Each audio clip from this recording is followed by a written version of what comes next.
Are you thinking about moving to Las Vegas this year? Well, in this video, I'm going to be giving you 7 reasons why you should not move to Las Vegas. And before we hop into today's video, I want to give a special shout out to Matt D. He is our commenter of the week. And Matt made the comment, nice video. What would I need to do to get approved as a professional poker player? That's a good question, Matt. You would go through the same process as anybody else would as far as qualifying for the mortgage. So your lender's going to pull your credit. They're going to want to review your income and assets to be able to qualify you. However, if you are writing off all of your gambling winnings or not claiming all of the money, because if you're playing cash games or anything like that, then maybe you're just not reporting to the IRS. We could look at a bank statement loan where we can either take the last 12 or 24 months of your deposits, average them out, and we can use that as income to qualify you for the loan. Or we could also look at a DSCR loan, which is a debt service coverage ratio loan. That's strictly on investment property. So if you're looking to buy an investment, as long as the home cash flows, we can get you financing on the property. So there's a couple of out-of-the-box ways that we can get the loan done, but for the most part, you're going to go through the same process like anybody else. And if this is the first time that you're checking out my channel, my name is Seanu Uyehara. I'm a branch manager with Loan Depot, and it wasn't too long ago I was just like you, trying to buy my first home, buy a rental property, and learn how to navigate the mortgage industry. I know that the mortgage industry can be difficult and confusing at times, and that's why I wanted to help you understand and get your mortgage right, so that way you make the most of your property and all the benefits of owning real estate. Now, in this video, like I mentioned, we're going to be talking about the 7 reasons why you shouldn't move to Las Vegas this year. The first and the most obvious thing is the hot summers. For some of you that haven't visited Las Vegas during the summertime, I would definitely recommend doing that before you decide to make your move here, because during May, June, July, and August, it gets hot. I'm telling you, hot. There's days that I remember where it would hit 115, 120 degrees, and you literally just do not go outside. A lot of my friends back home in Hawaii and Washington will always ask, what is it like living in Vegas in the summertime? And I'm like, it's hot. You literally just stay indoors. You don't go outside unless you absolutely have to. And those days, you just do as much as you can and just try to enjoy being indoors, because going outside, it literally feels like if someone took a blow dryer to your face, turned it on high, and just blew that thing right there in your face. That's exactly what it feels like when you're outdoors. And unless you're used to it, you probably are going to feel really uncomfortable, probably get some bloody noses, and it's just not going to be an overall fun experience. However, if you are thinking about moving here, I would definitely recommend coming during the summers, so that way you can truly experience it and see if it's something you can really withstand. And number 2, we are in a desert. So if you are living somewhere like, let's say, the Northwest, where you're used to the greenery,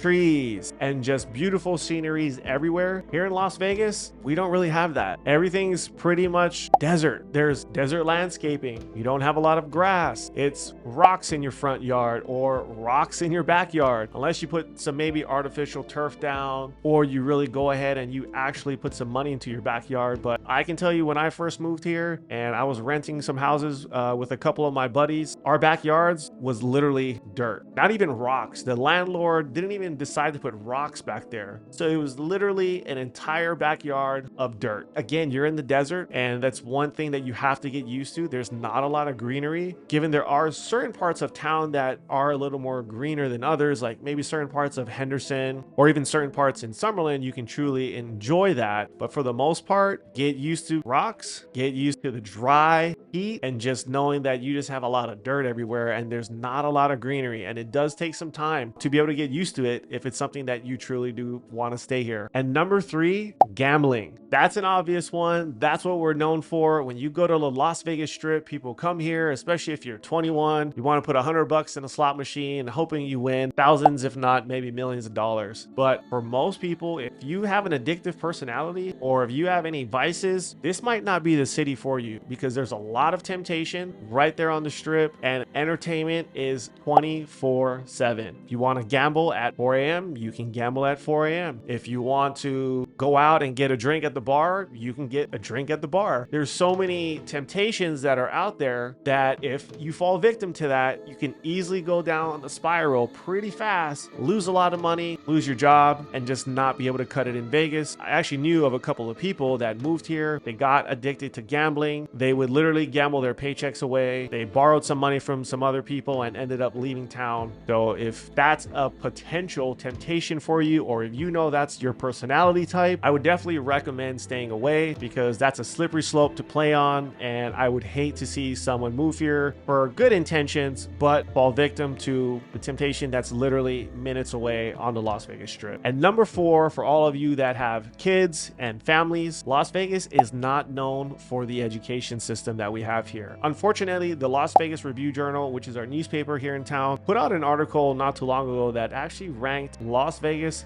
second to last in the entire country. And that was a study that was done by the US Chamber of Commerce, which is really sad because a lot of people are moving here to better their lives, whether it be career opportunities, cost of living, and to know that your kids are subjected to some of the worst education, that's not a good thing to feel good about as a parent. What's even more disheartening is that my hometown, Honolulu, Hawaii, was dead last. So that sucks. But if you have kids, you might maybe want to look at a private school if you are moving here, or just know that maybe you might have to put them in some after school tutoring or something to supplement whatever the school district is providing, because obviously as a parent myself, the last thing I would want is my child to be in a school system that is literally dead last and there's nothing really good to be said about it. So unfortunately, for all of you that have families and children, the Las Vegas school system is nothing to be happy about. Number 5 is our unemployment rate. Our unemployment rate in Las Vegas is at about 5.8% compared to the national average, which is about 3.6%. Our industry is really based around tourism, the hotel industry, so it makes it a little tougher depending on what your line of work is to possibly find a job here. Obviously, our unemployment rate's a tad higher than what the national rate is. However, I do know that there are some companies that are moving here where, you know, higher paying and income earners are benefiting from the move because we don't have any state income tax. But if you're a blue collar person, this might be a little difficult. So I would definitely do some due diligence before making your move, because you don't want to just come out here assuming that if you have a certain trade or anything that it's going to be easy to find work. Like I said, our rate is a little higher than the national average, so it is a little tougher for people to find work right now. And number 6, you need a car to get around town. So if you are from the East Coast, New York, or some of these cities where you can get around on subways or you can walk to a lot of places, Vegas is not really that city. Most places to commute, it's probably a 15 to 20 minute drive. If you want to go from one end of town, let's say somewhere in Henderson, all the way to Summerlin, you're probably looking at about a 30 to 45 minute drive depending on the time of day and traffic. So there's not really anywhere, unless you move into a specific location that everything around you is just super convenient, whether it be a grocery store or anything like that. It's really hard to find that. So to be able to find a place where you don't need a car and you can just walk to and from, let's say, work or to get your necessities, it's going to be really tough. I mean, you could obviously Uber or catch a Lyft or something, maybe to and from work, but obviously that's going to add up over time. And almost everyone that I know in Las Vegas has a car. So if you're not budgeting for a vehicle when you move here, I would strongly suggest you do that. And we all have seen the cost of used cars increase over the last year or so as well. So it is something, in my opinion, that if you are moving here and you don't have a car, you might have to budget for one or start to look into that, figure out what are you going to need as far as getting your driver's license and getting a vehicle set up, and as well as car insurance. Car insurance in Las Vegas, we are one of the higher end as far as premium goes, because there's a lot of tourists here, there's a lot of traffic, there's a lot of accidents that happen. So again, if you're moving here and you are needing to budget for your car insurance, it's gonna probably be maybe a couple $100. I have an SUV that I drive, and I think my monthly insurance premium is about $150, maybe $180 or so. So you just have to factor that in on top of gas prices, on top of your car payment. So that could easily be another $1,000 a month that you might have to pay as far as your living expenses go. And last but not least, number 7 is crime. Crime in Las Vegas. According to areavibes.com, Las Vegas has a crime rate that's 17% higher than the national average. So